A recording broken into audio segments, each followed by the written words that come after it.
देश।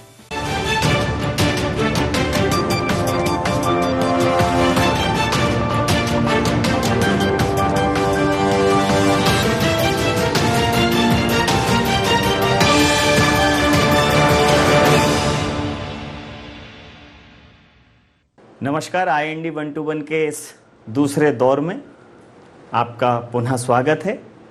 हम पहले सत्र में तमाम सारे पहलुओं को छू चुके हैं, लेकिन बहुत सारे पॉलिटिकल चेंजेस इस बीच में देश की राजनीतिक परिदृश्य में हुए हैं, उस पर हम चर्चा करेंगे। सर, जिस प्रकार से केंद्रीय मंत्रिमंडल का जो विस्तार हुआ जी, और बहुप्रतीक्षित था, ज्योतिरादित्य सिंधिया जी को मध्य प्रदेश बड़ी बेसब्री से देखना चाह रहा था कि वो उनको क्या विभाग मिलेगा, तो नागरिक उड्डयन मंत्रालय की उन्हें जवाबदेही मिली है और एक बड़ी जवाबदेही है। इस पर आपकी प्रतिक्रिया चाहूँगा। मध्य प्रदेश के लिए हर्ष का विषय है, क्योंकि एक लंबे अरसे से हमारे यहाँ पे चाहे इंडस्ट्रियल डेवलपमेंट की बात आती हो या दूसरा टूरिज़्म की बात आती हो या फिर जन सामान्य के सुविधा की दृष्टि से भी एयर कनेक्टिविटी बहुत इम्पॉर्टेंट है। और अगर हमें उस लेवल पे हमारा इंडस्ट्रियल डेवलपमेंट ले जाना है तो एयर कार्गो हब हमें बहुत ही इम्पॉर्टेंटली और अर्जेंटली चाहिए मध्य प्रदेश में, क्योंकि समय समय पे हमने प्रायोरिटाइज़ किया है कि मध्य प्रदेश लॉजिस्टिक हब बन सकता है। वेयर हाउसिंग की आवश्यकता है, तो सिंधिया जी ने आते ही मध्य प्रदेश को सौगात दी है। 8 नई फ्लाइट्स हमें यहाँ मिली है कनेक्टिविटी। स्पाइस जेट ने आगे आके ग्वालियर को कनेक्ट किया है, सूरत से कनेक्ट किया है, अहमदाबाद से कनेक्ट किया है। तो मेरे ख्याल से हर्ष का विषय है और हमें बहुत आशाएं हैं सिंधिया जी से। जिस प्रकार से सर, अगर हम उद्योग की बात करें, खासकर जो बड़े उद्योग हैं, तो कनेक्टिविटी एक ऐसा पहलू है जिसको लेकर कहीं ना कहीं उद्योगपति मध्य प्रदेश से दूरी बनाते हैं और कई बार ये बात सामने आती है कि मध्य प्रदेश में कनेक्टिविटी ना होने की वजह से बड़ी इंडस्ट्रीज़ नहीं आ पा रही हैं। मध्य प्रदेश की भौगोलिक स्थिति ऐसी है कि सेंट्रलाइज्ड कनेक्टिविटी अगर मध्य प्रदेश से हो गई तो एक बड़ा औद्योगिक विस्तार हो सकता है। जैसे आप अभी मेंशन कर रहे थे, ग्वालियर एक ऐसा रीजन था जहाँ पे आवश्यकता थी, तो एयर कनेक्टिविटी से ग्वालियर में बढ़ी है, तो नेचुरली जो बिज़नेस कम्युनिटी है उसको इससे संबल मिला है। जो हमारा इंडस्ट्रियल डेवलपमेंट अभी वर्तमान में स्टेट में है, ये पीथमपुर रीजन सबसे ज़्यादा डिमांड में रहता है, जो वेस्टर्न पार्ट है हमारी स्टेट का। वैसे मिनरल रिच अगर देखें तो कटनी और ये क्षेत्र मिनरल बहुतायत में है, जिसके लिए हम कॉरिडोर से ज्वाइन कर रहे हैं। लेकिन एग्री प्रोड्यूस और फार्म फ्रेश वेजिटेबल्स और सीरियल्स और दूसरी सब चीज़ें, निमाड़ और मालवा जो क्षेत्र रहा, एक तो नर्मदा जी का जो जल अभी जगह जगह शिवराज सिंह जी के नेतृत्व में हम लिफ्ट इरिगेशन के माध्यम से ले जा रहे हैं, तो अगर एयर कार्गो हब आइडली इस क्षेत्र में, क्योंकि इंदौर का कार्गो फैसिलिटी शुभारंभ तो किया है मुख्यमंत्री जी ने, लेकिन हमें एक सेपरेट स्पेशलाइज स्पेसिफाइड कार्गो के लिए इंटरनेशनल ग्लोबल स्टैंडर्ड का एक एयरपोर्ट हमें चाहिए। तो प्रारंभिक तौर पे विभाग ने अभी जो चिन्हित हम कर रहे हैं इंदौर से देवास और इस क्षेत्र में हम तलाश में हैं, और डिपार्टमेंट ने कुछ आइडेंटिफिकेशन भी किया है। और सिंधिया जी के बनने से हमें लाभ ये होगा कि हम डायरेक्टली एविएशन मिनिस्ट्री को निवेदन करके इंडस्ट्री और एविएशन मिलके मेरे ख्याल से जल्दी ही इसको मूर्ति रूप देने का प्रयास करेगा। जी, आपने अभी सोशल मीडिया पर कांग्रेस को एक सलाह दी, और सलाह, चूँकि जो आप उस तंत्र में काफ़ी लंबे समय रहे हैं, तो एक अच्छी सलाह आपने दी कि फोकस करें अपनी चीज़ों पर बजाय इधर उधर आरोप लगाने की। तो वो विचार कैसे आया सर? नहीं नवीन जी, एक्चुअली क्या है कि मैं ज़्यादा पॉजिटिव डायरेक्शन में विश्वास रखता हूँ। नेगेटिविटी से किसी कुछ हासिल हुआ नहीं है। आशावादी होना अच्छी बात है और सहनशील होना भी अच्छी बात है, पर कभी कभी जब आप बिलो द बेल्ट चले जाते हैं तो अच्छे टेस्ट में नहीं होता। और जब किसी राष्ट्रीय पार्टी के युवा विंग का राष्ट्रीय अध्यक्ष ऐसी टिप्पणी करे और स्तरहीन बात करें तो कभी कभी उन्हें इतिहास के बारे में याद दिलाना मेरे ख्याल से उचित होता है। और मैंने उनसे यही कहा है कि आप जिस महाराजा की बात कर रहे हैं, यानी एयर इंडिया जो ब्रांडेड महाराजा के रूप में किया गया, हमारा कल्चर और देश के गौरवमय इतिहास को ध्यान में रख के उसकी ब्रांडिंग की गई, लेकिन उस ब्रांड की बदहाली जो हुई, उस बदहाली के जिम्मेदार कौन है? उस पार्टी के युवा विंग के अध्यक्ष होने के नाते आपने उंगली तो उठा ली, पर ये भूल गए कि 4 उंगलियां आपकी तरफ है। जी जी, बहुत कम आप एक जनरली इस प्रकार के उस पर जाते हैं, लेकिन आपकी उस पोस्ट को बहुत सारे लोगों ने समझा पढ़ा। जिस प्रकार से सर ज्योतिरादित्य सिंधिया जी वैसे तो राष्ट्रीय स्तर के नेता हैं, लेकिन चूंकि ग्वालियर मध्य प्रदेश से उनका जुड़ाव रहा है और भले ही कांग्रेस के प्लेटफॉर्म से सही उन्होंने पूरे मध्य प्रदेश की कमान संभाली है चुनावों की, तो मध्य प्रदेश की जनता के मानस को और मध्य प्रदेश की जनता की उम्मीदों को वो भली भांति समझते हैं। तो आपको क्या लगता है कि उनके केंद्र में पहुंचने से मध्य प्रदेश की आवाज़ और बुलंद होगी? शिवराज जी स्वयं ये कह चुके हैं। देखिए, मध्य प्रदेश की आवाज़ वैसे तो पहले से बहुत बुलंद है। मध्य प्रदेश का नेतृत्व बहुत सक्षम है। शिवराज सिंह जी एक अरसे से हमारे प्रदेश को कुशल नेतृत्व दे रहे हैं। नरेंद्र सिंह जी तोमर हमारे केंद्र में मंत्री हैं, कृषि मंत्री हैं, माइनिंग उनके पास है, अनुभवी व्यक्ति हैं, प्रदेश के अध्यक्ष रहे हैं। इसके अलावा हमारे और भी मंत्रीगण, थावरचंद जी तो खैर अब राज्यपाल बन गए, प्रहलाद पटेल साहब हमारे वहाँ पे नेतृत्व कर रहे हैं। तो हमारा नेतृत्व वहाँ पहले से था और मोदी जी का आभार हम व्यक्त करते हैं कि उन्होंने और उसमें हमें ताकत प्रदान करी है। तो मिलके बड़ी सशक्त टीम बनी है और सबसे अच्छी बात है कि ये सब बहुत ही मेहनती परिश्रमी लोग हैं। शिवराज सिंह जी इतनी मेहनत करते हैं, सिंधिया जी भी राजनीतिक रूप से तो मैं उन्हें नौजवान ही मानूंगा, वैसे तो 50 साल के हो गए हों, लेकिन फिर भी उनकी ऊर्जा है और उनकी टीम सब मिल के नरेंद्र सिंह जी और सिंधिया जी और प्रहलाद पटेल जी और हमारे सभी केंद्रीय मंत्री लोग मिलकर कार्य करेंगे। निश्चित तौर पर मध्य प्रदेश को ताकत मिलेगी और आने वाले समय में मेरे ख्याल से जो सर्वांगीण विकास और जो स्वर्णिम मध्य प्रदेश की अवधारणा हमारे नेतृत्व ने रखी है उसको हम पूरा करेंगे। जी, जिस प्रकार से कैबिनेट की बैठक में कोरोना को लेकर जो गाइडलाइन है कि तीसरी लहर की सर रोकथाम के लिए भी चौकस रहना है और दूसरा उद्योग धंधे बाजार ये सब भी पूरी गति से चलें, तो मतलब दोनों तरफ संतुलन बनाने का एक बड़ा टास्क मिला हुआ है सर। देखिए, इसमें सबसे आवश्यक है कि जन भागीदारी हो।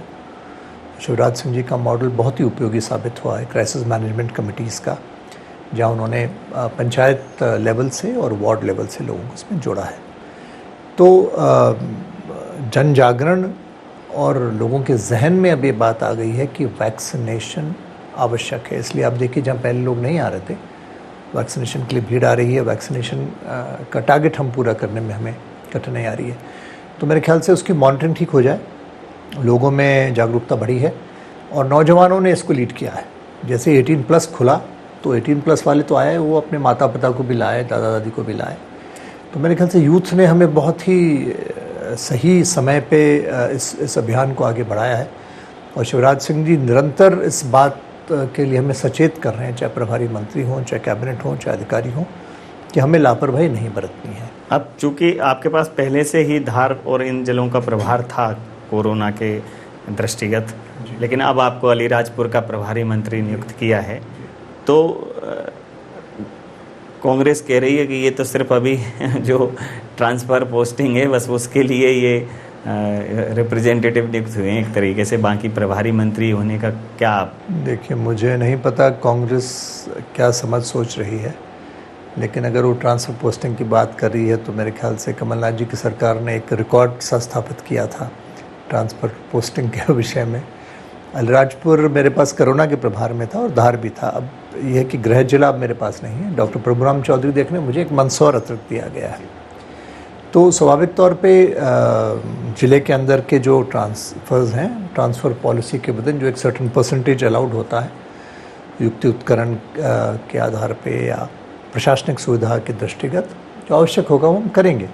लेकिन उसके साथ ही साथ कोरोना का आपने विषय रखा, उसकी तैयारी 3rd वेव की हम करेंगे।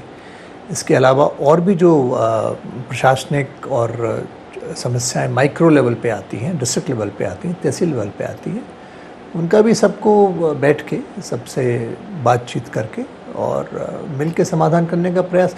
विकेंद्रीयकरण इसीलिए किया जाता है कि जिले का कार्य जिले में हो जाए, हर एक काम के लिए आदमी भोपाल ना आए।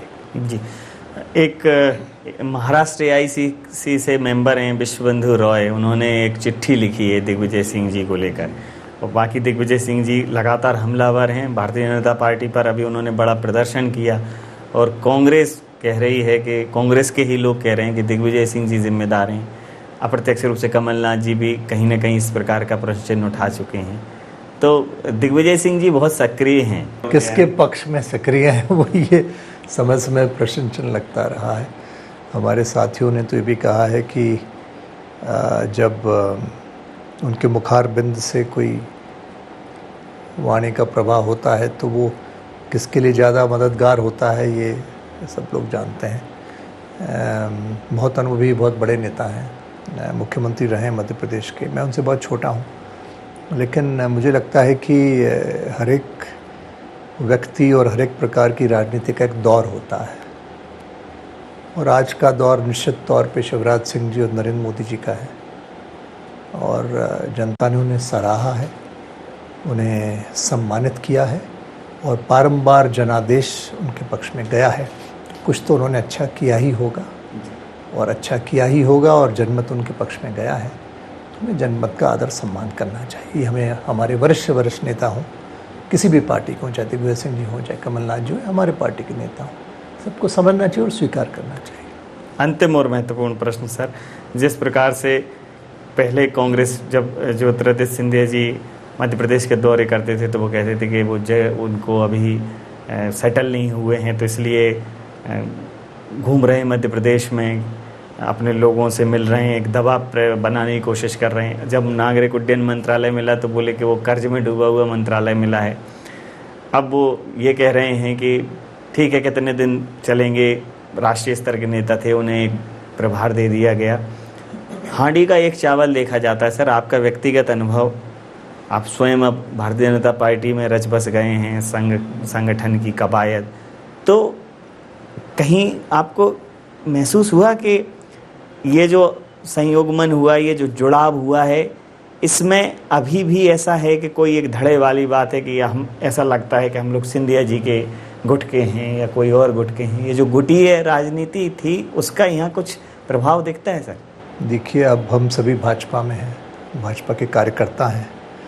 जहाँ तक आप कार्य विभाजन की बात कर रहे हैं और मंत्रालय के जवाबदारी की, तो आप तो सरस्वती पुत्र हैं, एक सीनियर जर्नलिस्ट है, आप मुझे बताइए कठिन से कठिन कार्य किस व्यक्ति को दिया जाता है जिसमें कुशलता हो उस कठिन को सरल बनाने की। तो अगर कोई चुनौती है उनके मंत्रालय में तो कुछ सोच समझ के प्रधानमंत्री जी ने उनको दिया होगा ताकि उसमें सुधार कर सकें, उसको टर्न अराउंड कर सकें, रिजल्ट दे सकें। और देखिए रिजल्ट देते हैं कि नहीं दे, समय बताएगा। परीक्षा में वो पास होते हैं या फेल होते हैं। मुझे तो पूरा विश्वास है कि उनमें काबिलियत है। उनके पिताजी एक सफल राजनेता रहे, एक अच्छा कार्यकाल उन्होंने अपना संपन्न किया, राजनीति में राजधर्म का निर्वाह किया, और एक योग्य पिता के योग्य पुत्र हैं। मुझे पूरा विश्वास है कि आने वाले समय में इस मंत्रालय में वो बहुत अच्छा कार्य करेंगे, और जितने भी उनके विरोधी हैं, आलोचक हैं, उनका अपने कार्य के आधार पर जवाब देंगे। तो वह पथ क्या, पथिक कुशलता क्या, यदि पथ में बिखरे शूल ना हो, और नाविक की कार्य कुशलता क्या, यदि धाराएं प्रतिकूल ना हो। जब सिंधिया जी के नेतृत्व में कांग्रेस के बहुत वरिष्ठ नेतागण भारतीय जनता पार्टी में सम्मिलित हुए तो ये कहा गया कि ये संयुग्मन बहुत दिन नहीं चलेगा। उनको न सिर्फ भारतीय जनता पार्टी में स्थान मिला बल्कि भारतीय जनता पार्टी से टिकट मिला, वो वहाँ से विजयी भी हुए। अब उनके पास तमाम सारी जिम्मेदारियां हैं, उसमें एक जिम्मेदारी मध्य प्रदेश में उद्योग विभाग की आदरणीय राज्यवर्धन जी के पास भी है। सिंधिया जी की बहुप्रतीक्षित जवाबदेही थी, सबके सामने है। तो अब ये जवाबदेही कितनी ऊंची उड़ानें भरती हैं, ये देखना मध्य प्रदेश की राजनीति में और देश की राजनीति में बहुत ही दिलचस्प होगा सर। जितने सारे पहलुओं पर, जितनी गंभीरता से जितनी सहजता से आपने बहुत सारे जटिल गुत्थियों को सुलझाने की कोशिश की और सुलझाया, निश्चित रूप से मध्य प्रदेश की जनता राजनीति के इस नए रूप को न सिर्फ पसंद करेगी, बल्कि वो ये एहसास भी करेगी कि कई बार कुछ जुड़ाव, कुछ जोड़ तोड़ बहुत अच्छे होते हैं। IND 1 to 1 में इतना ही आपने हमें समय दिया, हमारे साथ समय साझा किया। बहुत धन्यवाद। बहुत धन्यवाद।